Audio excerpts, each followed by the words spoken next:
अस्सलाम वालेकुम मोहम्मद। ये आवाज़ ठीक है जी प्लीज? ये फर्स्ट पेज बताइए ना, ये सेट वॉल्यूम 1 पेज 97 जरा दो तीन पहले पेजेस जरा रिवाइज करें।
ये करें जी स्टार्ट।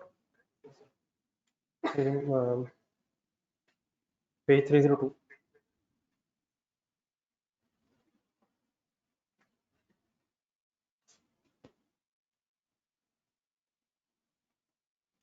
वॉल्यूम 1 पेज 302 नंबर 1 शुरू करें।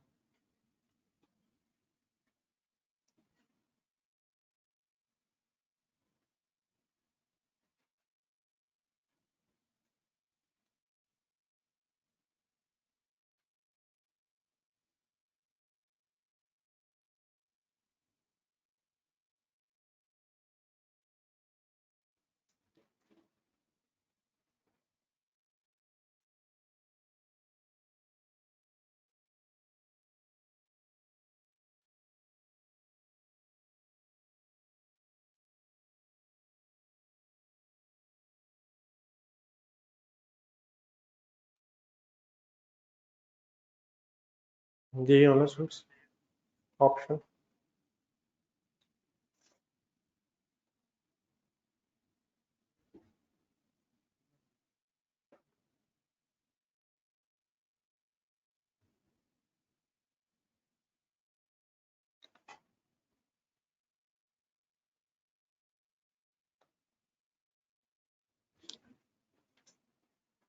ये पढ़ी। प्रायर ईयर एडजस्टमेंट का क्या मतलब है?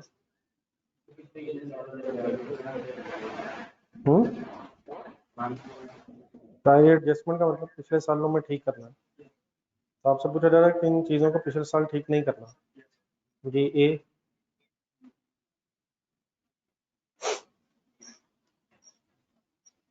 ए को करना,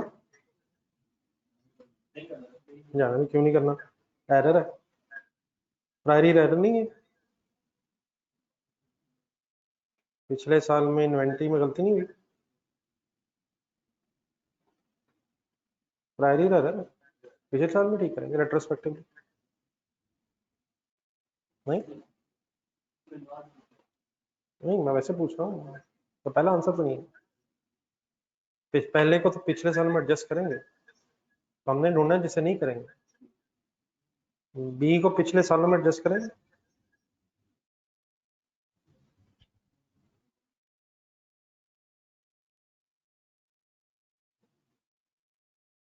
चेंज इन एस्टिमेट है सर ये,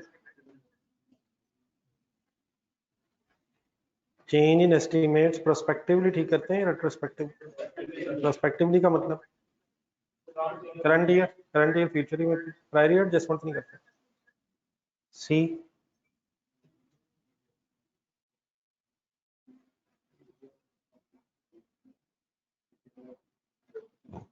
सी की ट्रांसलेशन करेंगे।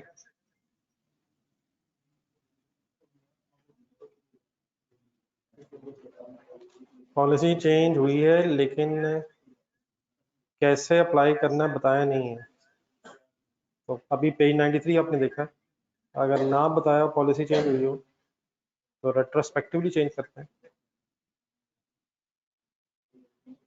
तो ये भी पिछले सालों में ठीक करेंगे। अगर ट्रांजिशनल प्रोविजंस गिवन हो तो फिर अकॉर्डिंगली करेंगे, ट्रांजिशनल प्रोविजंस ना हो तो फिर चेंज इन पॉलिसी रेट्रोस्पेक्टिवली ठीक करते हैं। डी, हाँ जी, तीन चीजें जरा ढूंढना, मैंने अभी कहा भी था आप रिवाइज ही नहीं करता सीधा, मैंने कहा था पहले 3-4 पेजेस जरा देखना। तीन एग्जांपल्स बताएं चेंज इन एस्टिमेट्स के, 3 या 4। लाइफ बदल जाए, रेजिडुअल वैल्यू बदल जाए, मेथड बदल जाए, ये हमेशा एस्टिमेट चेंज है। बाकी वो तो है ही है, वो डेप्रिसिएशन के हवाले से मेथड बदल जाए, रेजिडुअल वैल्यू बदल जाए, लाइफ बदल जाए, तो ये भी चेंज इन एस्टिमेट है। पॉलिसी चेंज हो जाए, प्रायर ईयर एरर हो जाए तो ये तो रेट्रोस्पेक्टिवली चेंज होता है। एस्टिमेट्स में अगर चेंज होता है तो उसे प्रायर ईयर्स में चेंज नहीं करते। ठीक है, बी और डी हमने ढूंढना था जिन्हें नहीं करना। जी टू,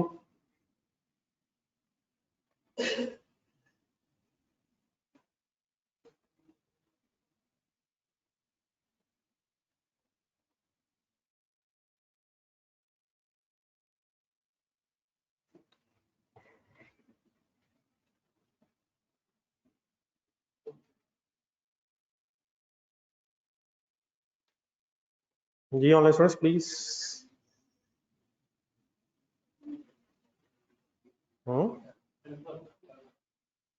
जाने दें यार, अभी 1 मिनट पहले तो ये बात हुई। एस्टिमेट कैसे चेंज करेंगे sir? By changing the current year figures not the previous year figures. B में क्या लिखा हुआ है? करंट ईयर और पिछले साल दोनों की फिगर्स। नो अल्टरेशन, सिर्फ disclosure, neither alteration not disclosure. Simply क्या करेंगे, करंट ईयर में ठीक करेंगे, एस्टिमेट्स की बात हो रही है। 3,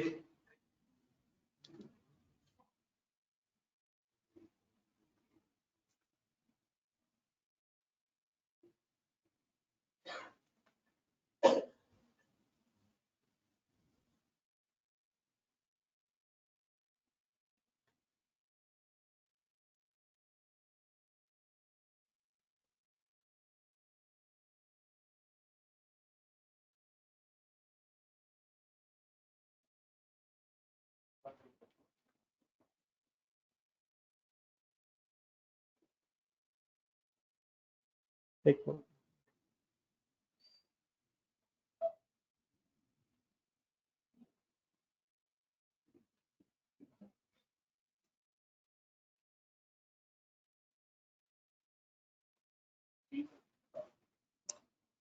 सही होना चाहिए सर, सी ठीक है जी। प्रायर ईयर एरर कैसे ठीक होता है?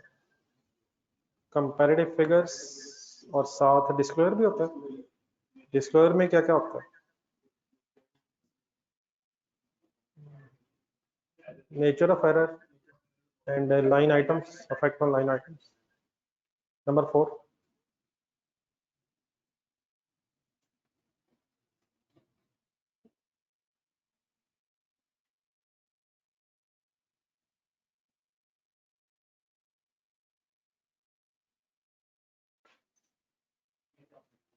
Page number 302, sir.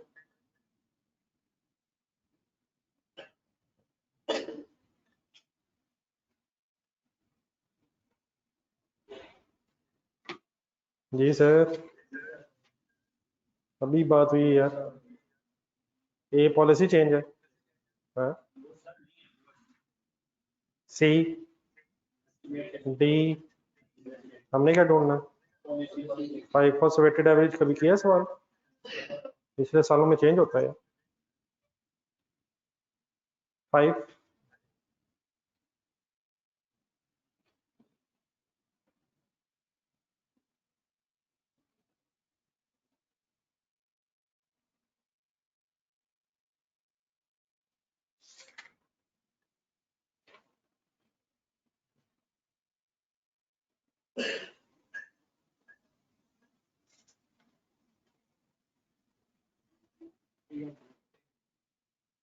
अभी 93 पेज देखा आपने? इन दो सिचुएशन में पॉलिसी बदली जा सकती है। If change is required by standards and if change results into more relevant reliable, ये डी ठीक है, एडी। 6 और 7 जरा छोड़ दें, मैं भी डिस्कस करता हूँ।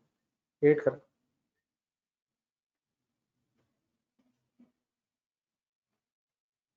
बल्कि 8 भी रहने दें। 6, 7, 8 में करवाता हूँ, 9 करें।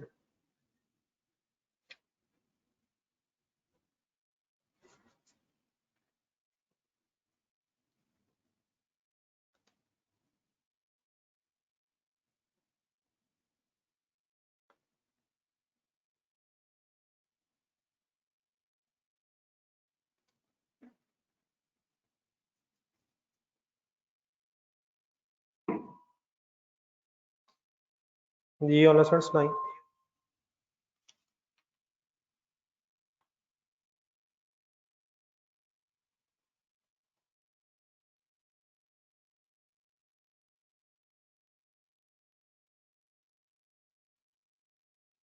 इस लंबी सी कहानी का बड़ा सिंपल सा जवाब है,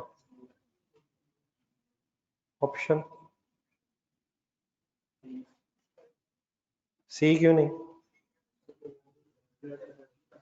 हाँ जी, अकाउंटिंग एस्टिमेट और पर्सपेक्टिव एप्लीकेशन, ये रेट्रोस्पेक्टिव। क्या क्या बदल रहा था?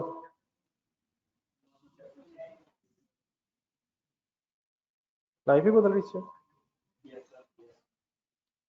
10।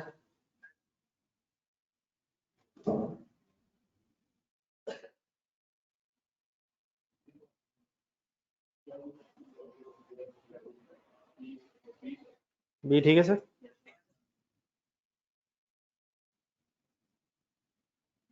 11 वाले छोड़ दें, 12 पर।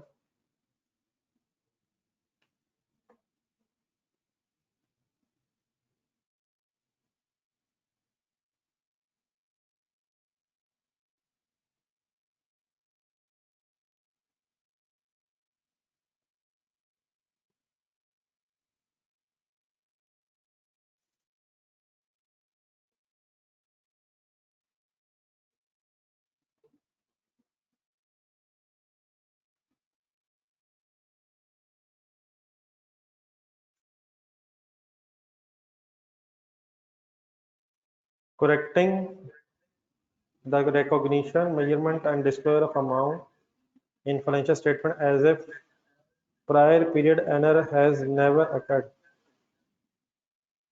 प्रायर पीरियड एवर को ऐसे ठीक करना कि जैसे वो कभी हुआ ही नहीं। दिस इज रेट्रोस्पेक्टिव होता है या प्रोस्पेक्टिव होता है? एक सेकंड, 15 पे जाए फिर मैं बता दूं। 12 15 पे जाए।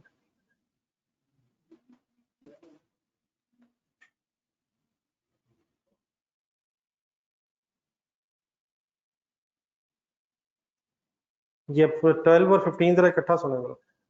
12 में प्रायर ईयर एरर है, सही कह रहा हूँ, और 15 में आप बताएं क्या है?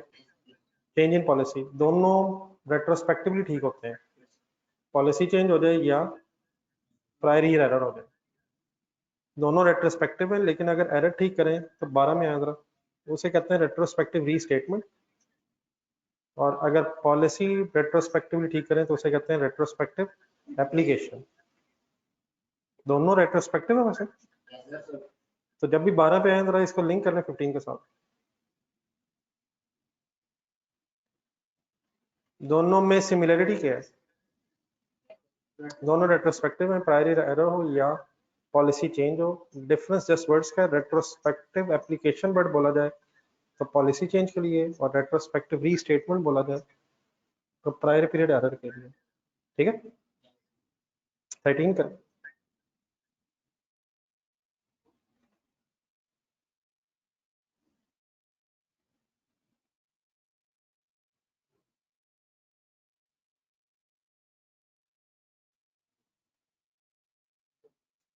पहली पहली लाइन है पेज की, बुक की 93 पेज, मैंने कहा भी सब पढ़े जरा, पेज 93 ढूंढना जरा। हाँ जी, पहली है, अकाउंटिंग पॉलिसी की डेफिनेशन लिखी हुई है, पहली लाइन।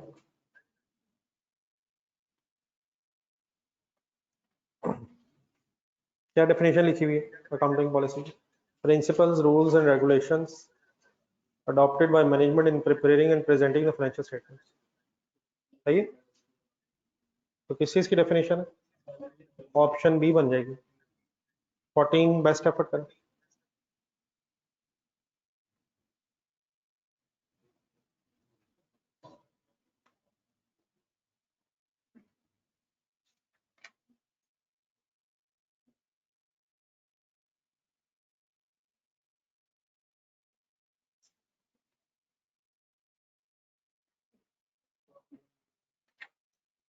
ये चेंज इन एस्टिमेट है, adjusting the carrying amount of an asset or liability as a result of change in assessment, accounting estimate। 16 में एक छोटी सी कैलकुलेशन है, करें।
ठीक है,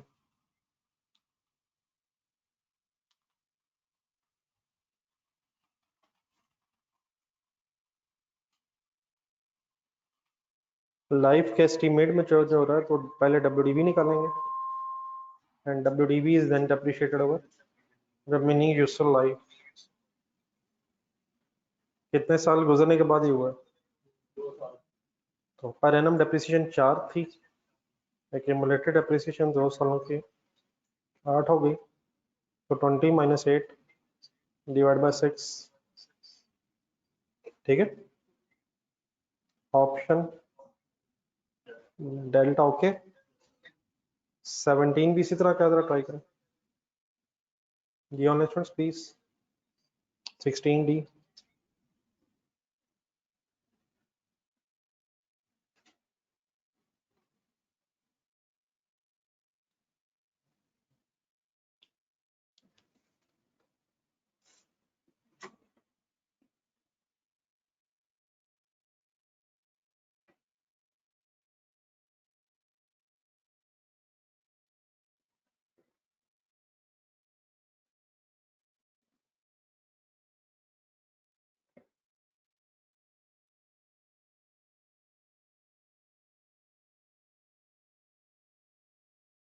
ये 16 हो गया सबका।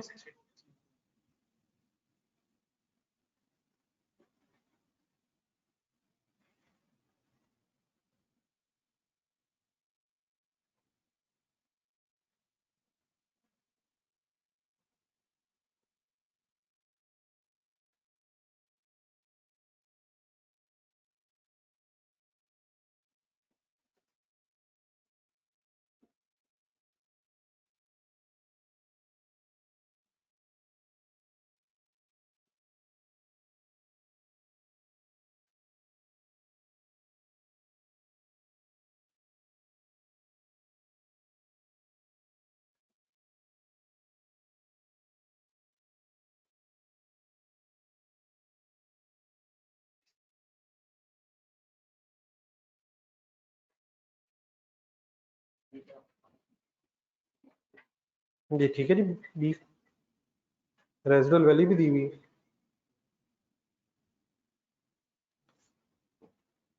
करें कंप्लीट। 11,20,000 कॉस्ट थी, 1,20,000 पहले रेजिडुअल वैल्यू थी, डिवाइड बाय 10 करके पर एनम 1,00,000 डेप्रिसिएशन बनी, 2 साल की हो गई 2,00,000। फिर WDV is depreciated over remaining useful life, WDV बनाई। फिर रेजिडुअल वैल्यू का एस्टिमेट भी बदल गया और रिमेनिंग लाइफ का भी बदल गया है, लेकिन रिमेनिंग लाइफ यहाँ मेरा ख्याल गिवन है। ठीक है जी, 1,25,000 रुपये डेप्रिसिएशन बनती है जिस साल में एस्टिमेट चेंज हुआ।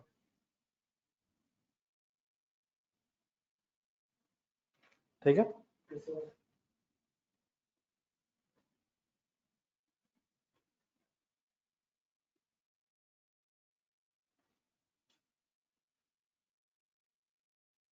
बल्कि डेट सही नहीं, 2013 होना चाहिए, ये सही करना है। 18 लिखा, किस साल में एस्टिमेट चेंज हुआ? 2013 में। कितने सालों बाद? सही करना है जी। हाँ, अगले सालों में भी शायद ये आई, लेकिन 13 ठीक है। पेज नंबर कौन सा? जी 18 करा।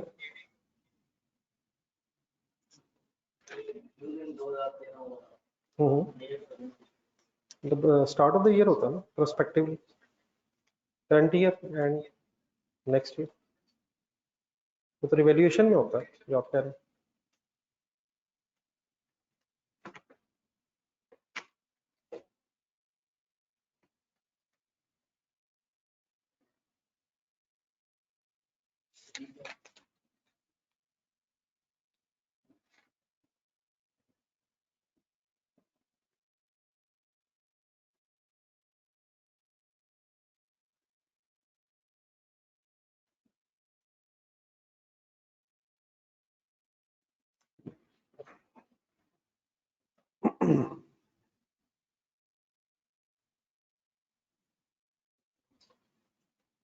जी 1 जनवरी 2018 पे रिटेन्ड अर्निंग्स में कितने से एडजस्टमेंट करेंगे?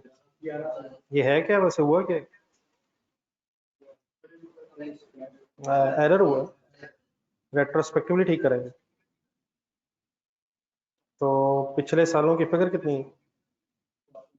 4 4 3 5 भी करेंगे। 5 2018 में करेंगे, ओपनिंग में सिर्फ 15 16 17 करेंगे। 11 मिलियन का करेंगे क्या, ऐड करेंगे लेस करेंगे? ना ना, एंट्री बताएं। एक्सपेंस डेबिट होगा, एसेट क्रेडिट होगा। तो एक्सपेंस डेबिट होने का मतलब प्रॉफिट कम होगा। बारह मेरा ख्याल मांगा नहीं उसने, नहीं डिडक्ट लिखा है सॉरी। हाँ जी, डिडक्ट ही करेंगे 11 मिलियन। 19 करें।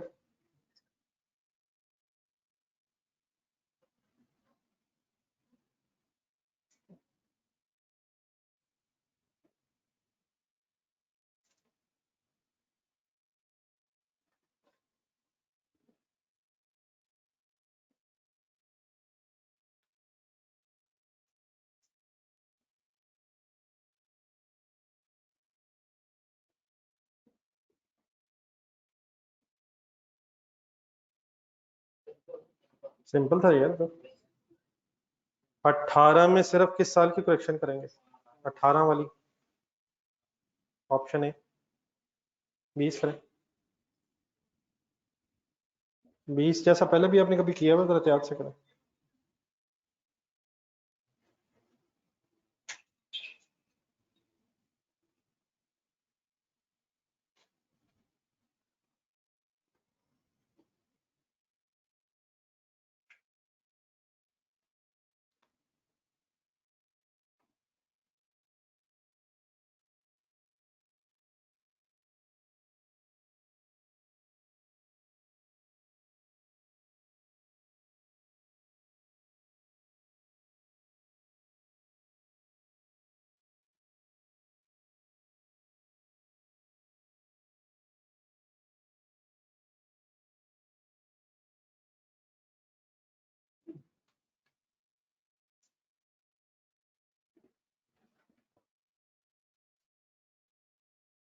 लिखा तो हुआ यार।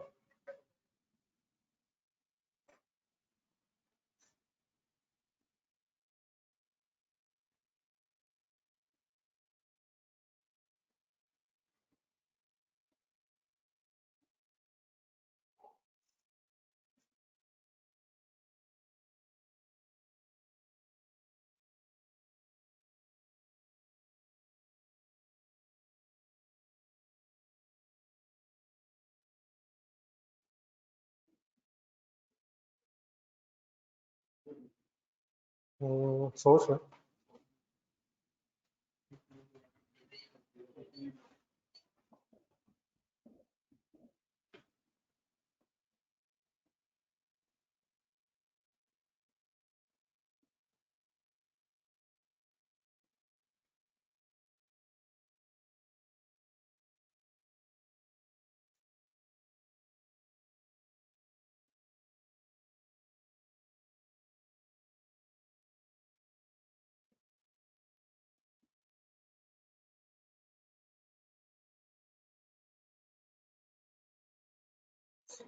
ये कुछ याद आ जाएगा जी? क्लोजिंग स्टॉक का प्रॉफिट के साथ क्या रिलेशनशिप है? तो क्लोजिंग स्टॉक कम हो रहा है। अच्छा, उसने 13 मांगा, मैंने जरा वर्किंग 12 किस लिए की, जरा बात पूरी सामने आ जाए। क्लोजिंग स्टॉक कम होने से प्रॉफिट कम हो जाएगा, लेकिन जो पिछले साल का क्लोजिंग स्टॉक है वो अगले साल जब ओपनिंग बनेगा तो ओपनिंग स्टॉक कम होने से प्रॉफिट बढ़ जाएगा। कुछ याद आ जाएगा? ऑप्शन डी बनती है शायद। नेट करके 0.4 मिलियन से प्रॉफिट डिक्रीज हो जाएगा। 2012 की वर्किंग ऐसा रिकॉर्ड नहीं, मैंने वैसे ही साथ 1.6 मिलियन दिखाने के लिए की है। कि क्लोजिंग स्टॉक का मैंने ब्रैकेट लगाई है, ओपनिंग स्टॉक को ब्रैकेट क्यों नहीं लगाई? मैंने प्रॉफिट के एंगल से वर्किंग की है। क्लोजिंग स्टॉक अगर कम होगा तो अगले पीरियड का ओपनिंग स्टॉक भी कम होगा। तो क्लोजिंग लेकिन कम होने से प्रॉफिट कम होगा, और ओपनिंग स्टॉक कम होने से प्रॉफिट बढ़ जाएगा। आ जाएगा यार? Any confusion? 23rd करें पहले जी। 23।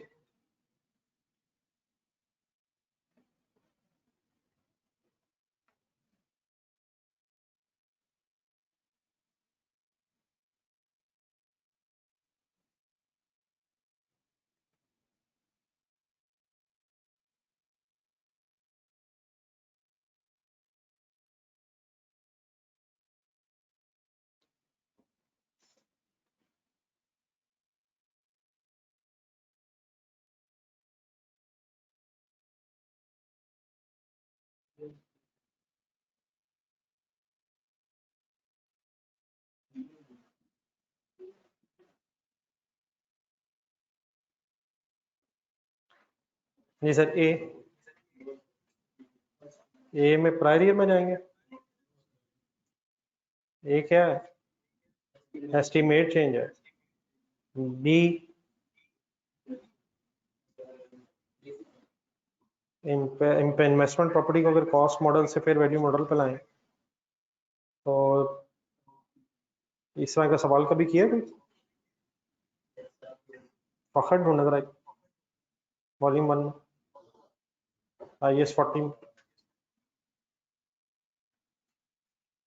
IAS 40 में अगर आप कॉस्ट मॉडल से फेयर वैल्यू मॉडल की तरफ जाएंगे, ये जहाँ संडे वगैरह था उसी के आगे पीछे होगा, संडे मंडे IAS 40 में।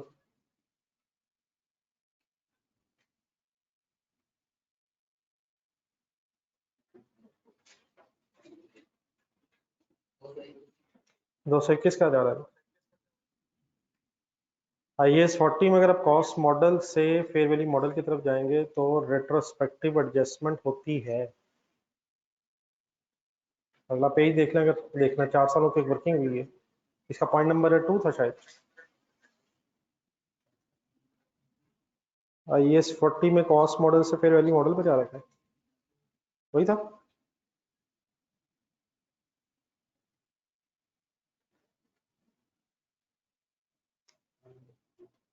नहीं मिल रहा। हाँ, कॉस्ट ये इन्वेस्टमेंट प्रॉपर्टी है, तो कॉस्ट से फेयर वैल्यू मॉडल पे है तो रेट्रोस्पेक्टिवली करते हैं। जी सी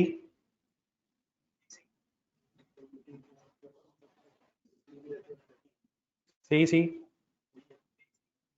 करेंगे पिछले साल में एडजस्टमेंट, एरर है, प्रायर ईयर एरर है। डी, ये तो फर्स्ट टाइम मिली है ग्रांट, तो फर्स्ट टाइम ग्रांट अगर इस साल मिली है आपको तो क्या एंट्री करेंगे? पिछले सालों में तो कुछ नहीं करेंगे, पिछले सालों में तो नहीं जाएंगे। Adopting the requirement of IAS 20 for the government grant by the entity for the first time, पहली दफा ये, तो cash debit government grant credit, ठीक है। चलिए मैंने जो छोड़े हैं जरा उस पे आएंगे। कहाँ से छोड़ा?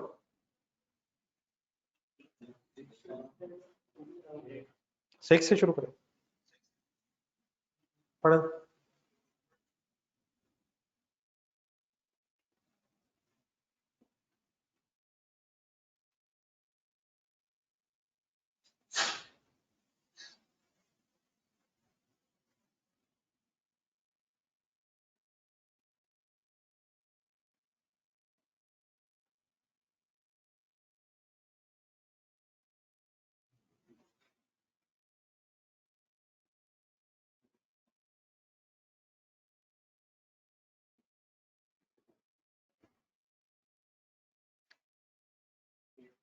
क्या ढूंढना है आपने? चेंज इन पॉलिसी, जी वेटेड एवरेज से 5 हो।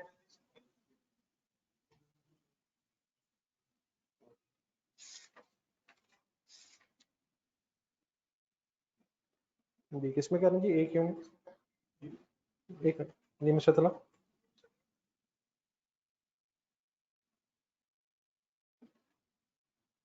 ये एक यूनिट नहीं, किस में कह रहे हैं? जाने दें यार, वो तो method of depreciation straight line से रिड्यूसिंग, पिछले सालों में जाना है यार, जाने दो, इतनी दफा एक ही बात रिपीट होगी। मेथड ऑफ डेप्रिसिएशन अगर चेंज हो रहा है तो चेंज इन एस्टीमेट है यार। प्लीज, ठीक है सर।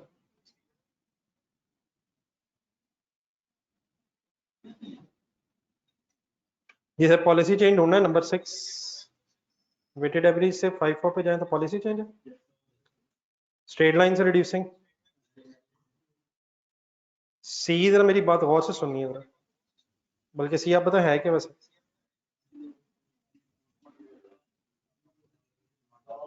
ये किस स्टैंडर्ड की बात हो रही है? प्लीज यार, किस स्टैंडर्ड की बात हो रही है? IAS 16 कहाँ से कहाँ जा रहे हैं? कॉस्ट से रिवैल्यूएशन मॉडल पे आना पॉलिसी चेंज है।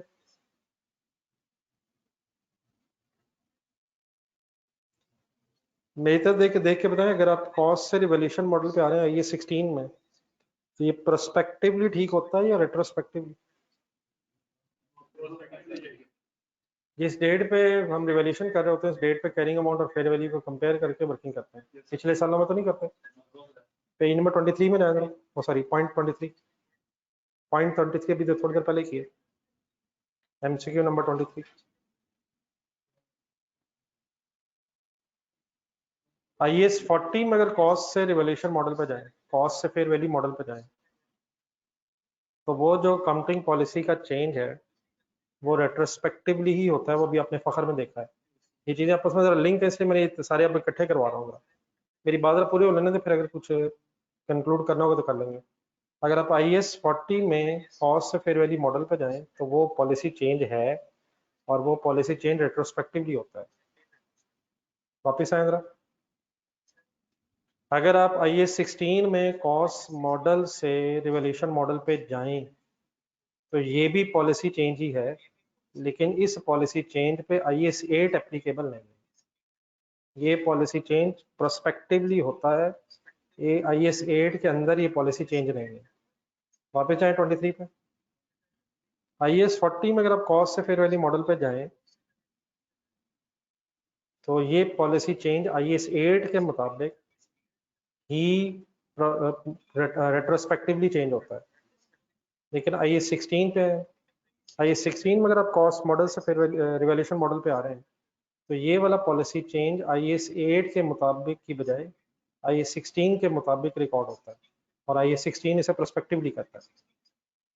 मेरी बात को समझ आई है? एक सेकंड, अब नंबर 6 की लाइन दोबारा पढ़े पहले। आपसे पूछ रहा है which one of the following would be treated under IAS 8 as change of accounting policy.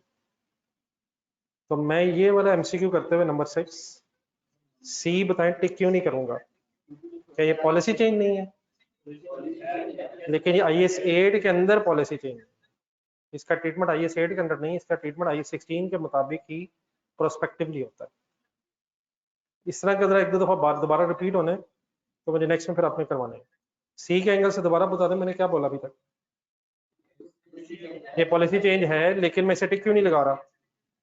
क्योंकि इसका ट्रीटमेंट IAS 8 के अंदर नहीं हो रहा। डी बताए।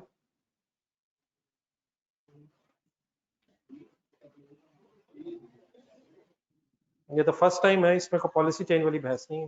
ये तो IAS 23 फर्स्ट टाइम अप्लाई हो रहा है, तो it is not a change in policy. एक सेकंड के लिए जरा नंबर 11 पहले ढूंढ लें।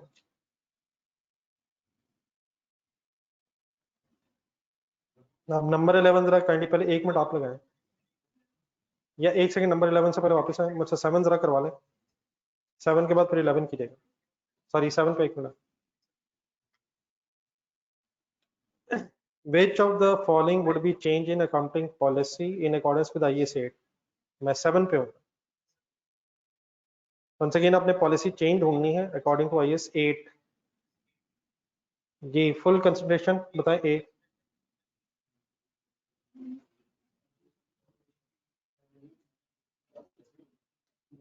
हाँ जी, ये पॉलिसी चेंज नहीं है please, residual value. B, B में अपने जरा गलत तरफ जाना है, पहले चले जाए जरा फिर देख लेते हैं।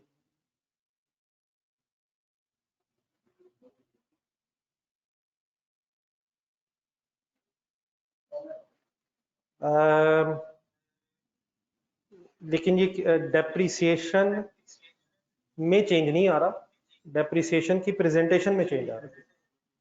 पहले इस एंगल से क्लियर कर लेंगे।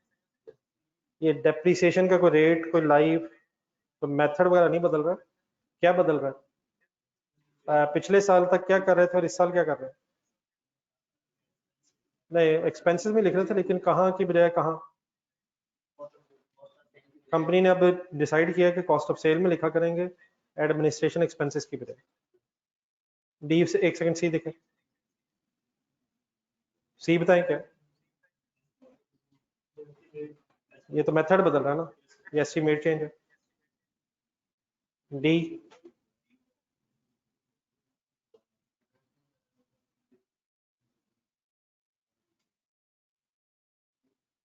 ये कुछ भी नहीं है, ये तो simply lower of cost NRV की वर्किंग है, reducing the value of inventory from cost to NRV। अगर NRV कम है तो अपने NRV पे अपने एसेट को लीजिए, ये कोई, बल्कि ये तो एस्टीमेट चेंज भी नहीं है। सिंपली इन्वेंट्री को कैसे मेजर करते हैं? लोअर ऑफ कॉस्ट NRV तो किया क्या है, इन दो कॉस्ट की बजाय NRV पे लिख दी है। हमने क्या ढूंढना है, जरा वापस फर्स्ट लाइन में जाए। Change in policy according to IAS 8। A बताएं, पॉलिसी चेंज है। सी, डी, कुछ भी नहीं। बी जरा टिक लगाएं और बी का जरा मीनिंग समझ रहा है। देखिए फॉर एग्जांपल अब 2024 में, पिछला साल होगा 2023, कॉस्ट ऑफ सेल और एडमिन एक्सपेंसेस, जरा पढ़ के बताएं इस साल क्या कर रहे हैं और पिछले सालों में क्या हो रहा था। फर्ज करें 1 मिलियन डेप्रिसिएशन थी पिछले साल, 1 मिलियन एडमिन एक्सपेंसेस में था, ऐसा ही। और इस साल अब कॉस्ट ऑफ सेल में, तो ये सभी कंपैरिजन का मसला हो जाएगा, इसलिए इसे ये समझेंगे कंपैरिजन। ये पिछले साल की कॉस्ट ऑफ सेल में डेप्रिसिएशन होगी नहीं, इस साल होगी, और इस साल एडमिन में नहीं होगी, पिछले साल एडमिन में होगी, इसलिए इसे फिर रीस्टेट करेंगे पिछले साल को। इट मीन्स वन कहाँ से कहाँ निकाला के लाएंगे, एडमिन से निकाल के कॉस्ट ऑफ सेल में, ताकि कंपैरिजन ठीक हो। इट मीन्स इसको फिर हम एक पॉलिसी चेंज के तौर पर रेट्रोस्पेक्टिवली करेंगे। ये डेप्रिसिएशन की कोई कैलकुलेशन हो रही है, डेप्रिसिएशन की प्रेजेंटेशन है। एक सेकंड लिखने से पहले जरा आप मेरे साथ एड भी कंप्लीट करो। इफेक्ट कुछ नहीं पड़ेगा कंपैरिजन ठीक करने के लिए, इफेक्ट की बात नहीं होती, कंपैरेटिव ठीक इसलिए किया जाता है ताकि कंपैरिजन सही हो जाए। इस साल कोई कॉस्ट ऑफ सेल देखेगा तो वो ओवरस्टेट होगा, इस साल कोई एडमिन एक्सपेंसेस देखेगा तो वो अंडरस्टेट होंगे। तो सही फिगर्स को आपस में कंपेरेबल बनाने के लिए फिर पिछले साल की फिगर्स को रीस्टेट करेंगे, उसी तरह जिस तरह ईपीएस में करते हैं, पिछले साल की फिगर को एडजस्ट क्यों करते हैं, ताकि जरा कंपैरिजन ठीक हो जाए। तो क्योंकि पिछले साल में जाके ठीक कर रहे हैं, इसलिए फिर एक चेंज इन पॉलिसी के तौर पे रेट्रोस्पेक्टिवली कर रहे हैं। एरर भी नहीं है, ऐसा एरर का नाम भी सही नहीं है, ऐसा कोई गलत तो नहीं हुआ है। शायद हुआ ये है कि कोई फैक्ट्री का एसेट, पहले हेड ऑफिस को कोई एसेट फैक्ट्री में गया है, अगर फैक्ट्री में चला गया तो उसकी डेप्रिसिएशन कॉस्ट ऑफ सेल में आ गई, और फिर पिछले साल में जो फिगर है वो भी रीस्टेट हो जानी चाहिए, एक प्रेजेंटेशन में चाहिए। एक सेकंड एड भी देखें, इंडिविजुअली जरा देखें पहले।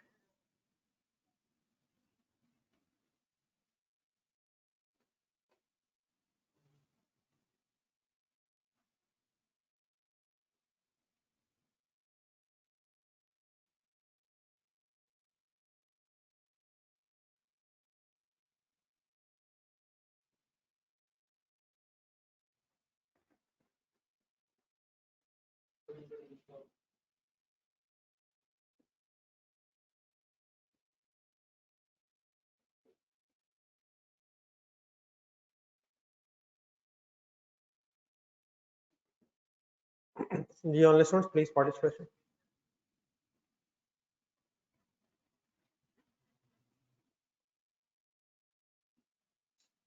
जी बताना चाहिए बात को, यही है। ए में भी क्या हो रहा है, कमीशन एंड इनकम है, इसे कहाँ लिख रहे हैं और पिछले साल में कहाँ लिख रहे थे। इसे इस साल रेवेन्यू मींस सेल के तौर पे लिख रहे हैं, और पिछले सालों में इसे ऑपरेटिंग इनकम अदर इनकम में लिख रहे थे, तो ये भी प्रेजेंटेशन में चेंज है। बाकी बी का जरा मीनिंग बता दें क्या, स्विचिंग टू हायरिंग का मतलब होता है रेंट। हमने अपने बिजनेस में एक पॉलिसी चेंज की है, पहले हम प्लांट कैश पे खरीदते थे, अब हमने इरादा किया कि हम किराए पे ले लेंगे। तो ये तो ऐसा कोई अकाउंटिंग ट्रीटमेंट में चेंज नहीं है, ट्रांजैक्शन का चेंज है। प्लांट जब खरीदते होंगे तो प्लांट डेबिट कैश क्रेडिट, अब अगर किराए पे ले रहे हैं तो जब किराया डी होगा तब एक्सपेंस रिकॉर्ड करें, अब एसेट हमारा नहीं होगा। तो ये एसेट को अकाउंटिंग पॉलिसी चेंज नहीं है, ये तो बिजनेस में एसेट ने कैसे इस्तेमाल होना है वो हमारा एक एडमिनिस्ट्रेटिव डिसीजन है। पहले खरीदा करते थे, अब हमने सोचा कि किराए पे लेके इस्तेमाल कर लिया करेंगे। सी, इसकी तो बात अभी थोड़ी देर पहले हुई है, एनआरबी और revising the remaining useful life, ये तो एस्टिमेट चेंज है। अब इस तरह करें जरा दोबारा से, 6, 7, 8 एक नजर देखना है, फिर इसके बेस पे जो बाकी बचे हैं फिर आपने इंडिविजुअली करने हैं। 6, 7, 8 में कोई अब कंफ्यूजन अगर आएगी।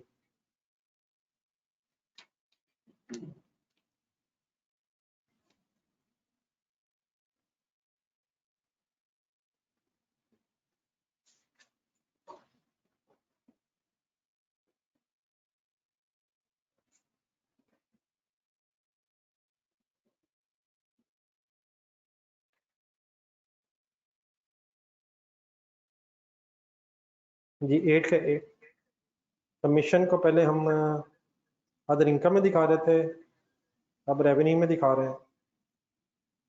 तो पिछले साल में जो अदर इनकम में दिखाया था उसको फिर अब रीस्टेट करके रेवेन्यू में दिखाएंगे, अदर इनकम से निकाल के रेवेन्यू रेट्रोस्पेक्टिव।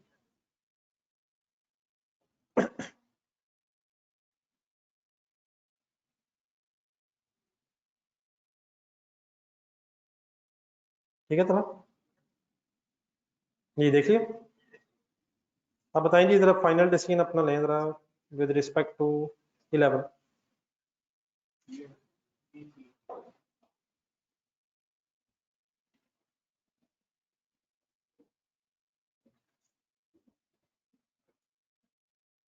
ये 11 जरा मुझे अगर बता देंगे तो मुझे आइडिया हो जाएगा, मेरी बात को समझ आई ही नहीं। वो बी कहाँ से आ गया यार? अभी 6 देखे वहां तो आपने टिक लगाया नहीं रिवॉल्यूशन वाला।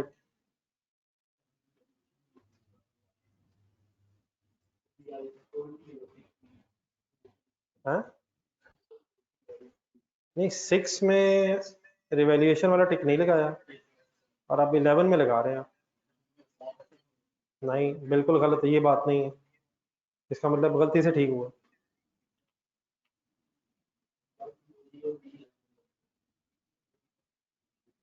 ना करें यार, बता सही रहे हैं लेकिन पता है नहीं। चेंज इन पॉलिसी ढूंढनी है जी। ये बताएं पॉलिसी चेंज है, क्यों नहीं है? ये तो फर्स्ट गवर्नमेंट ग्रांट है, ये तो पहले हम कर ही कुछ नहीं रहे थे। बी छोड़ें, सी बताएं। पॉलिसी चेंज है, पॉलिसी चेंज है sir. D D D D, ये तो एस्टिमेट चेंज है। बी को आप इसलिए टिक लगा रहे हैं यहाँ, पिछले पर जाए 6 पर। 6 की पहली लाइन क्या थी? Starting line, which of the following will be treated under IS 8 के मुताबिक पॉलिसी चेंज ढूंढें। अब 11 में सिर्फ क्या कह रहा है? पॉलिसी चेंज ढूंढें, IS 8 के मुताबिक नहीं, बस पॉलिसी चेंज ढूंढें। तो क्या रिवैल्यूएशन मॉडल अडॉप्ट करना पॉलिसी चेंज है? तो इसलिए टिक है। 6 में जाए, किस स्टैंडर्ड के मुताबिक नहीं है, इसलिए वहां टिक नहीं। यहाँ क्या नहीं है जिसकी वजह से यहाँ टिक है? ये पॉलिसी चेंज है, लेकिन ये पॉलिसी चेंज IS 16 के मुताबिक प्रोस्पेक्टिवली ही होनी है। वहां हमने टिक इसलिए लगाया क्योंकि वहां उसने कहा था पॉलिसी चेंज बताएं जिसका ट्रीटमेंट IS 8 के मुताबिक होना। यहाँ तक वो सही है, लेकिन अगर 21 करेंगे फिर फायदा है।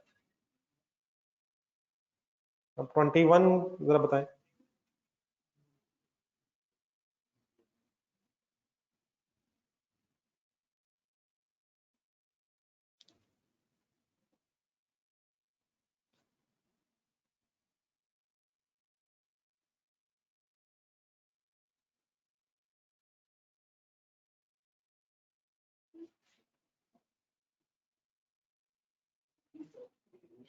जाने दें यार, इसका फिर भी बात हजम नहीं हुई अभी। रिक्वायरमेंट लाइन है क्या? डिस्क्लोज रिक्वायरमेंट्स, नहीं कौन सा वैसे आप ऑप्शन कह रहे हैं? डी, डी कह रहे हैं, बी कह रहे हैं? अगर बी कह रहे हैं फिर तो ठीक है। IS 8 के मुताबिक IS 8 के डिस्क्लोजर एप्लीकेबल किसके लिए नहीं है? IS 16 में अगर इवैल्यूएशन मॉडल अडॉप्ट हो तो कोई डिस्क्लोजर रिक्वायरमेंट्स हैं? IS 16 में अगर इवैल्यूएशन मॉडल अडॉप्ट हो कोई डिस्क्लोजर रिक्वायरमेंट है भाईजान? लंबे डिस्क्लोजर हैं सर, तो उस पर तो IS 16 के डिस्क्लोजर लगते हैं, IS 8 वाले नहीं लगते। लेकिन अगर IS 8 में कोई पॉलिसी चेंज हो IS 8 के मुताबिक, तो उसे फिर IS 8 वाले डिस्क्लोजर ही लगेंगे। तो क्योंकि IS 6 रिवॉल्यूशन जो है वो IS 8 में डील ही नहीं होती, इसलिए उस पर ट्रीटमेंट भी IS 16 वाला होगा और डिस्क्लोजर भी वहीं के होंगे। ठीक है, अब ये गलती से तो नहीं ठीक हुआ? बी को क्यों टिक लगाया जरा बता दें। IS 8 के डिस्क्लोजर्स, ये revolution model of IS 16 applicable. ठीक है, कंक्लूड कर दें जरा 22 में।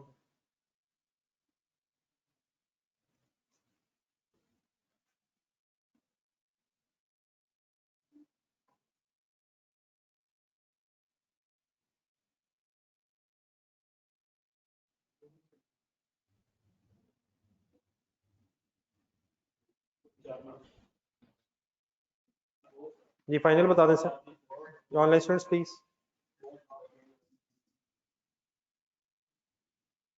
और जाने दें यार, ओनली बी। क्या दोनों पॉलिसी चेंज हैं सर? लेकिन उसने जो पूछा उसका जवाब सी है। हाँ, पॉइंट 1 पे IAS 16 ही लगेगा और पॉइंट नंबर 2 वाली पॉलिसी चेंज पे IAS 8 लगेगा। दोनों पॉलिसी चेंज नहीं है, पॉलिसी चेंज है। एक सेकंड इस तरह करें, अब ये जो भी हुए फाइनल 6, 7, 8, 11, 21, 22, इवन 23 की तरह रिपीट करें, कौन सा बोल रहा हूँ? 6, 7, 8, 11, 21, 2, 3। ये जरा 1 मिनट और लगाएं जरा, इनको दोबारा जरा, इनके आंसर्स वगैरह को जरा इग्नोर करके एक दफा दोबारा सोचो। 6, 7, 8, 11, 21, 22, 23। 1 मिनट रिवाइज करना था।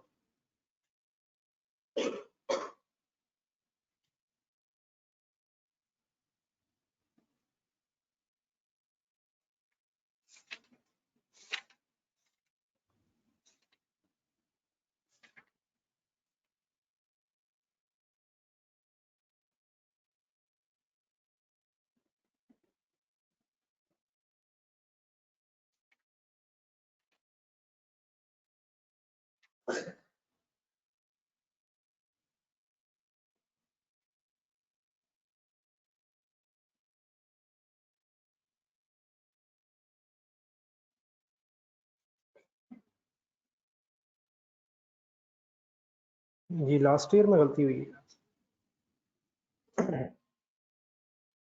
लास्ट ईयर में गलती हुई है, देयरफॉर रेट्रोस्पेक्टिवली ठीक करेंगे।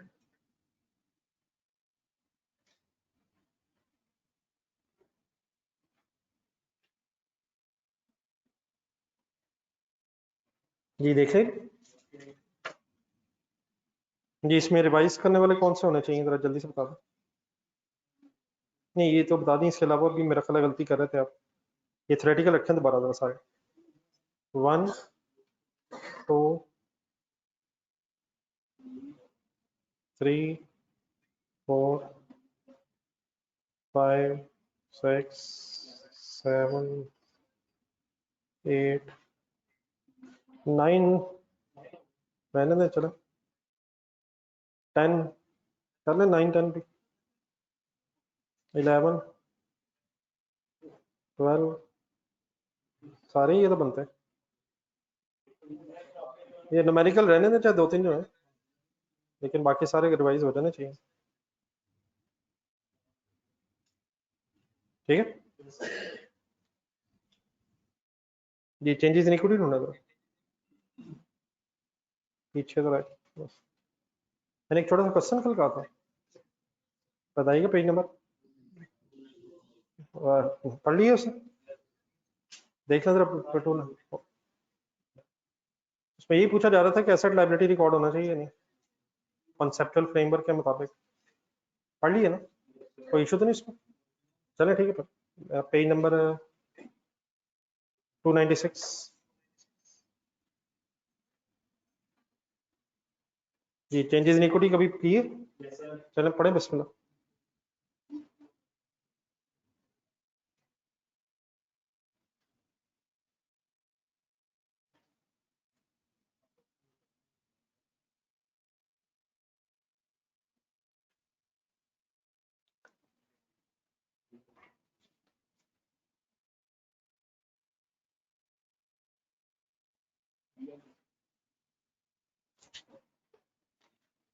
ट्रांजैक्शन विद ओनर्स का मतलब शेयर इशू करना, डिविडेंड देना।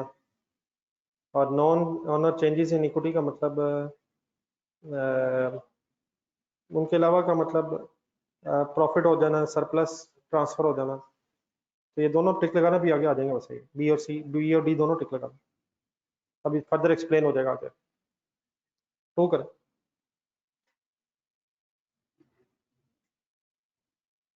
मैंने शायद अभी बताया, शेयर्स इशू हो, डिविडेंड पेमेंट हो, बोनस शेयर्स हैं, ये ट्रांजैक्शन विद ओनर्स है, तो सी टिक लगा लो।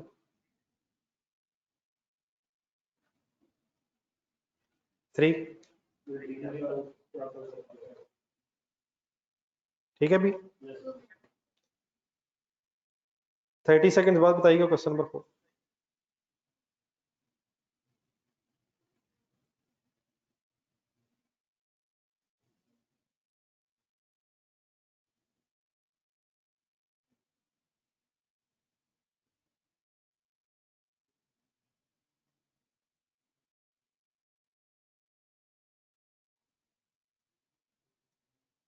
जी सर। नहीं, डिविडेंड पे होने से डेबिट बैलेंस तो नहीं ना है। डेबिट बैलेंस का मतलब, डेबिट नहीं, डेबिट बैलेंस का मतलब एंड में CD balance debit. Dividend debit होने से जरूरी तो नहीं है कि सीडी बैलेंस ही डेबिट आ जाए, वो तो डेबिट ट्रांजैक्शन है। डेबिट बैलेंस का मतलब कि लॉसेस हैं, इस साल लॉसेस हैं या एक्यूमुलेटेड लॉसेस हैं। मसलन अगर पिछले साल में फॉर एग्जांपल 10 मिलियन प्रॉफिट है और इस साल लॉस 8 मिलियन आ भी जाए, तब भी जरूरी नहीं है कि एंड में डेबिट बैलेंस बन जाए। सिर्फ इस साल लॉस होना जरूरी नहीं कि डेबिट बैलेंस बना दे, हो भी सकता है कि इतना लॉस हो गया, लेकिन जरूरी नहीं। ज्यादा बेहतर इसमें भी है, अगर ट्रांसफर करेंगे रिटेन्ड अर्निंग्स को जनरल रिजर्व में तो वो तो डेबिट ट्रांजैक्शन है, बैलेंस की बात हो रही है। नहीं, डेबिट बैलेंस का मीनिंग क्या है? रिटेन्ड अर्निंग्स का debit balance accumulated losses, closing debit नहीं, डेबिट बैलेंस का तो यही मतलब है। क्रेडिट बैलेंस का मतलब सीडी की बात हो रही है, credit balance debit balance CD की बात हो रही है। अगर सीडी या बीडी की बात हो रही है, तो अगर डेबिट बैलेंस है तो रिटेन्ड अर्निंग्स में तो इसका मतलब एक्यूमुलेटेड लॉसेस है। जी 7।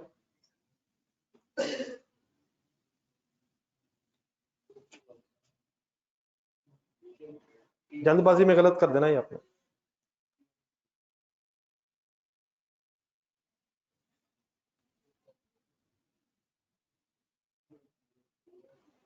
दो ढूंढना है, ए तो है ही, यूजुअली, अक्सर, डी हो नहीं सकता, हो सकता है राइट शेयर इशू हुए, सी हो सकता है शेयर प्रीमियम बढ़ जाए। ठीक है जी, सोच के 8।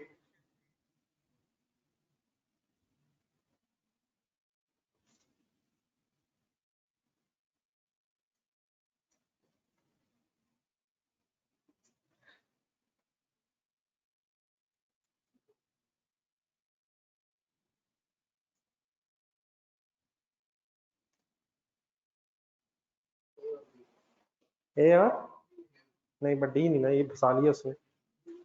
नहीं, डी तो है ही नहीं ना आप। हाँ जी, अगर डी में लिखा होता ना डिक्रीज इन रिटेन्ड अर्निंग्स, फिर वो हो सकता, तो डिक्रीज इन रिटेन्ड अर्निंग हो सकता है। इंक्रीज इन शेयर कैपिटल तो है, लेकिन वो है ही नहीं जो हो सकता है। तो अगर रिटेन्ड अर्निंग्स ना हो तो फिर बी हो सकता है, रिटेन्ड अर्निंग्स डिक्रीज ना हो तो फिर बी होगा। सही याद आ गया जी। 9 और 10 जरा इकट्ठा कर लें, करें। मैं देखना चाह रहा हूँ कि कुछ अब चीजें फाइनल हो भी गई हैं नहीं। हाँ, यूजुअली डेबिटेड टू, और अगला 10,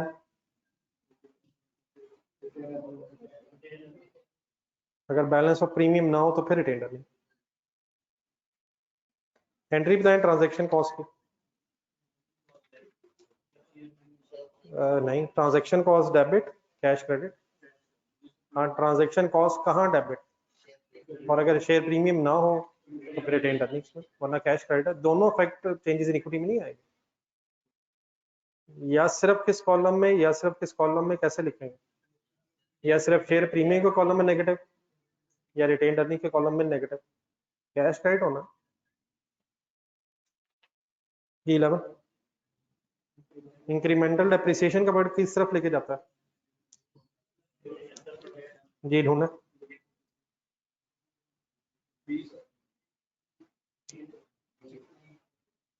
double entry, surplus debit, retained earnings credit, सोच के 17।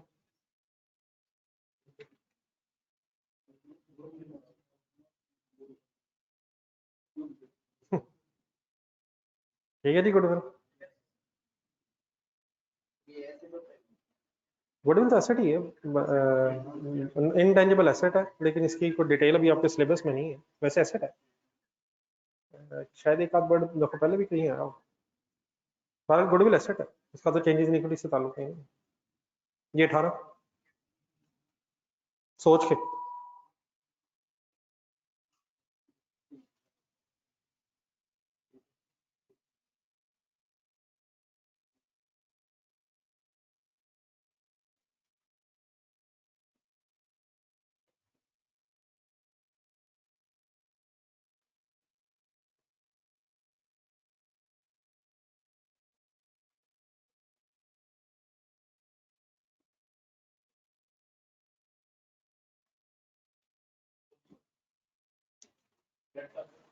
ए क्यों नहीं?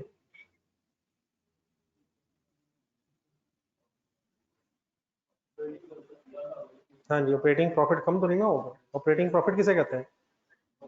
Profit before interest and tax कम है और profit after for the year ज्यादा हो गया।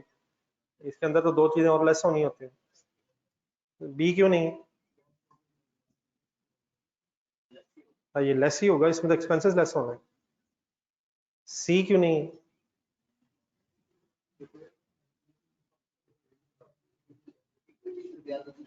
हाँ, इक्विटी से ज्यादा, इक्विटी के अंदर तो रिटेन्ड अर्निंग होती है, तो रिटेन्ड अर्निंग ही ज्यादा और इक्विटी कम है, तो ये तो मेरा ख्याल नहीं हो सकता। रिटेन्ड अर्निंग इक्विटी के अंदर होती है, तो चले बराबर कह लें आप, अगर बाकी सब कुछ जीरो भी है, लेकिन ज्यादा वाली बात तो नहीं। जी डी हो सकता है, अगर कंपनी प्रॉफिट कमा रही है तो क्लोजिंग रिटेन्ड अर्निंग्स ज्यादा होंगी ओपनिंग से। जी 19 ट्राई।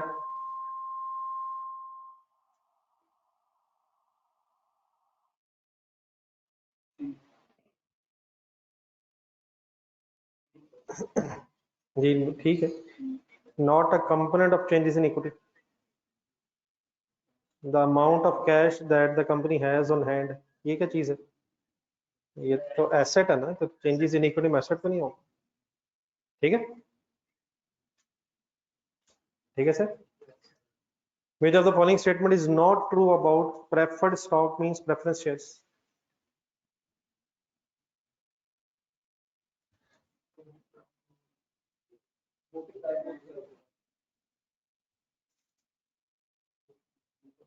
बार बाकी भी पढ़ लेने चाहिए पहले सारे। ए सी डी ठीक है, डिविडेंड भी पहले मिलेगा। नहीं, हमने तो गलत ढूंढना ना, तो ए सी और डी ठीक है, बी गलत है। वोटिंग राइट सिर्फ किसके पास होता है? 21।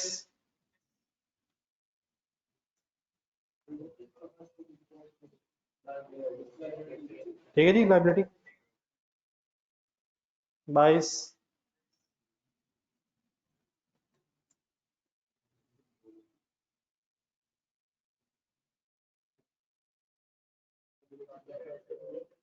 अनवियन dividend is carry forward to the future periods. Cumulative preference shares अगर हो तो फ्री हो सकता है। आ रहा है याद? 23।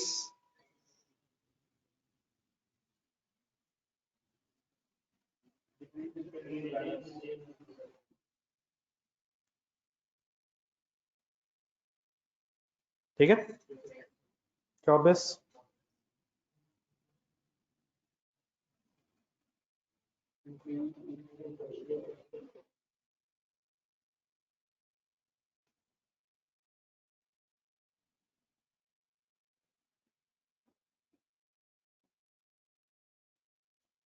इजी है जी, 24 का यही होगा। बाकी तो रिटेन्ड अर्निंग बढ़ेंगी, शेयर कैपिटल कम होगा, एडिशनल शेयर इशू करेगी तो कंपनी शेयर कैपिटल इंक्रीज होगा। 24 एक छोटी सी वर्किंग है, बिस्मिल्लाह करें।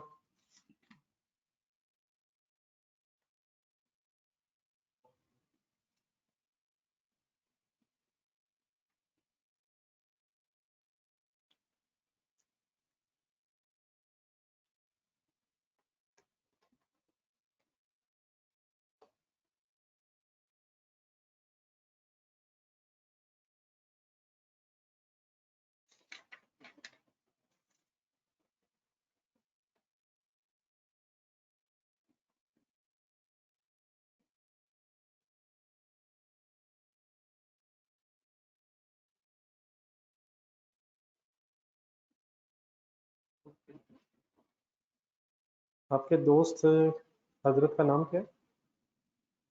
आपके साथ बैठते थे? अमाद? अमाद साहब हैं ऑनलाइन? अच्छा, क्या ही कर रहे हैं?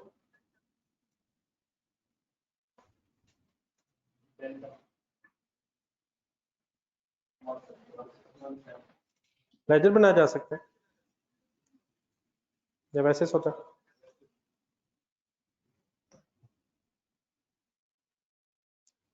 100 और 20, 100 और 70। 100 शेयर कैपिटल में इजाफा है, 70 प्रीमियम में इजाफा है। क्या एंट्री बनती है? Cash debit and share premium credit. How much did the ordinary shares with share premium issue raise? 170, ठीक है, 28 करें।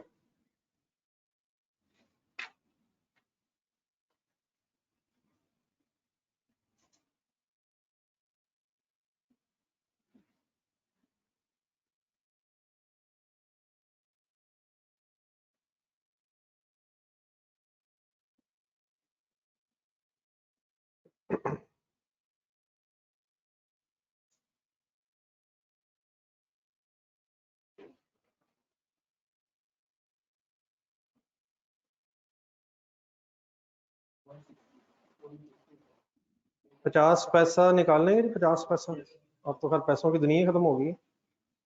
50 पैसा मीन्स 0.5 रुपीज, 0.5 रुपी पर शेयर। ये लिखना जरा साथ, 50 पैसा मीन्स 0.5। एक रुपए में कितने पैसे होते हैं? नहीं देख, नहीं मेरा नहीं ख्याल, पता है पैसे देखे हैं? 25 पैसे, 50 पैसे, सिक्का, वो नहीं देखा होगा, बहुत पुरानी बात होगी। 1 रुपए में 100 पैसे, therefore 50 divide by 100, 0.5 rupees per share. 16 आने, 4 आने, 50, 25 पैसे, 50 पैसे 8 आने, इस तरह बोलते थे। 12 आने, 25 पैसे बोलते थे, 4 आने। 50 पैसे, 1 रुपए का 100 बिस्कुट भी खाए हैं मैंने। एक पैसे का एक बिस्किट आता है, इतना सा था, बड़ा मजे का होता था वैसे। मतलब जिस तरह की गोली से, गोल सा, लेकिन अच्छा, मतलब रीजनेबल था, इतना इतना वो था मेरे ख्याल। हाँ जिस तरह वो होता है, लेकिन वो भी मैंने तो वो उसी तरह का तकरीबन, वो जो सर्कल सा, लेकिन शुगर चॉकलेट नहीं होते, सीधी सीधी किस्म का था। ये सर डिविडेंड कितना बनेगा? 20 निकाल लेंगे जी। कैसे? 40 मल्टीप्लाइड बाय 0.5, 160, ठीक है। Last,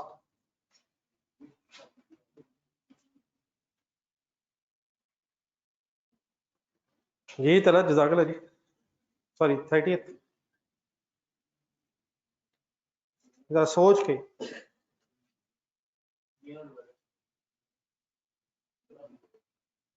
taxation, long term loan, non current asset, gain on revaluation नजर आएगा? ये लास्ट वन,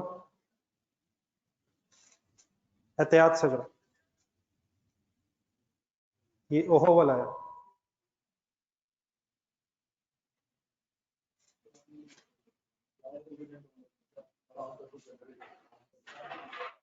डिडक्शन कह रहा है, रिटेन्ड अर्निंग से कॉलम में डिडक्शन। इंक्रीमेंटल डेप्रिसिएशन की क्या एंट्री होगी? ये तो रिटेन्ड अर्निंग्स बढ़ेंगी। Issue of shares at discount, ये अलग कॉलम बनेगा। Statement of changes in equity में शेयर कैपिटल, शेयर डिस्काउंट का अलग कॉलम बनेगा, जिससे शेयर प्रीमियम का कॉलम होता है। अगर प्रीमियम है तो लेस हो जाएगा, प्रीमियम में से लेस हो जाएगा, वरना इसका अलग कॉलम होगा।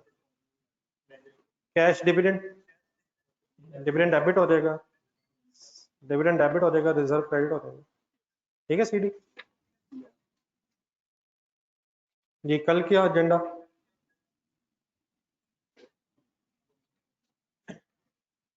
कल कुछ छोटे छोटे स्टैंडर्ड्स हैं जरा, 20, 40, IS 20, 23, 40, 36, ये है ना 4। कल जुमा जुमा है, तो तकरीबन 2:15 2:30 बजे तक इकट्ठे हो रहे हैं। रिकॉर्डिंग की जरा एडजस्ट कर लेंगे।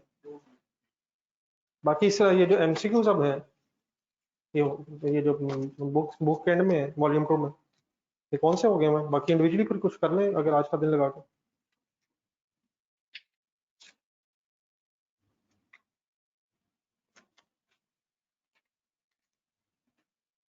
या चलें फिर कल कर लीजिएगा जरा, बाकी भी चीज़ें कर लें। अब IS 20 में क्या रिवाइज करेंगे? कुछ रिवाइज करके आइएगा ना। फ्लो चार्ट देखें जरा, वॉल्यूम बार निकालें जरा, इसके फ्लो चार्ट का पेज नंबर बताएं। एक तो वो याद हो जाना चाहिए फाइनल ईयर। देन आगे जरा एक डिस्क्लोजर का पेज है और थ्योरेटिकल कुछ पेजेस है, जरा बता दें मुझे दोबारा एक दफा।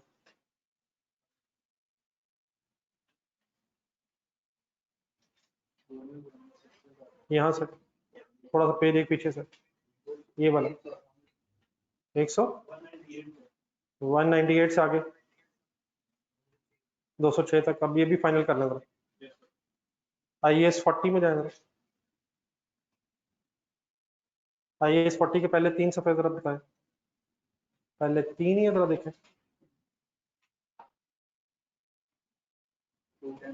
ये बताइएगा कौन सा। तो 10 से वो भी है, वो चेंज इन भी है ना,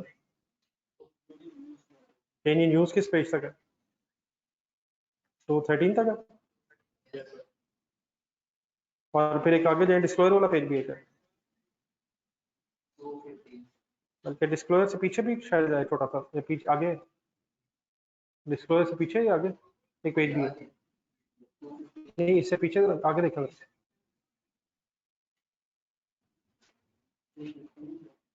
डिस्क्लोजर किस पेज पे?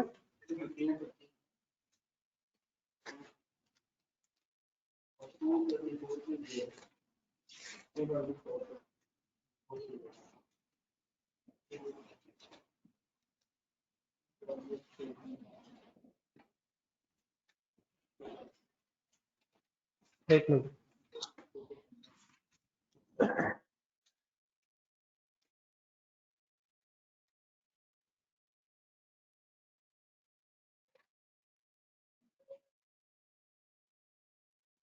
जी 224 भी रखना जरा।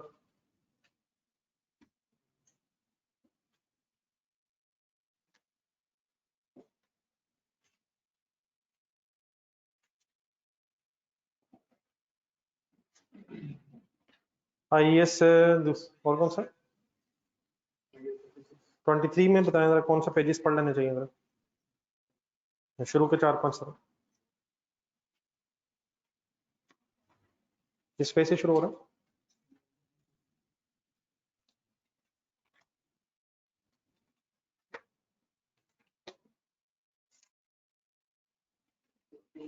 ये पेज नंबर 63 से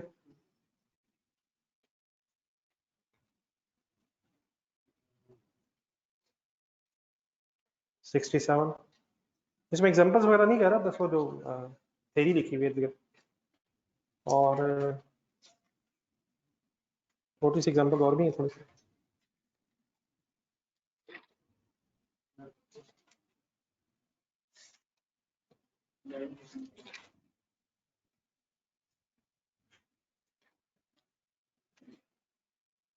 नाइन्टी टू वगैरह में है तो चीज़ें वही वैसे।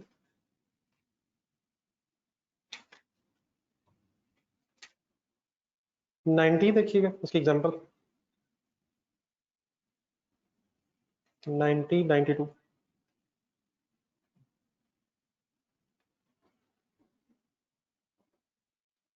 IAS 36 पे है वॉल्यूम 2 में। तो घंटा दीजिएगा आराम से इन पेजेस को, ताकि फाइनल हो जाए, दोबारा ना फिर पढ़ना पड़े। आप बताएं IAS 36 के पेजेस, आपका क्या ख्याल है? 4 से करना, 4, 5, 6, अरे 4 से 10 तक कर लें, लेकिन वो रिवर्सल भी जरा रिवाइज कर लें। 22 से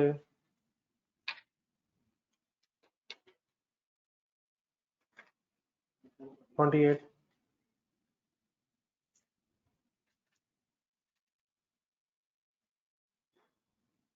ठीक है जी प्लीज। ये सबसे पहले पेजेस लिखे हमने IS 20 के, दूसरे पे 40, 23। तो इनके MCQs को ज्यादा नहीं है, लेकिन बहरहाल अगर थोड़ी सी रिवीजन हो जाएगी तो इंशाल्लाह 1.5-2 घंटे में मुक जाएगा काम। इंशाल्लाह कल तकरीबन तो 15 जेन में रखना है, लेकिन मैक्सिमम 220 तक आ जाए नमाज पढ़ के। अल्लाह हाफ़िज़।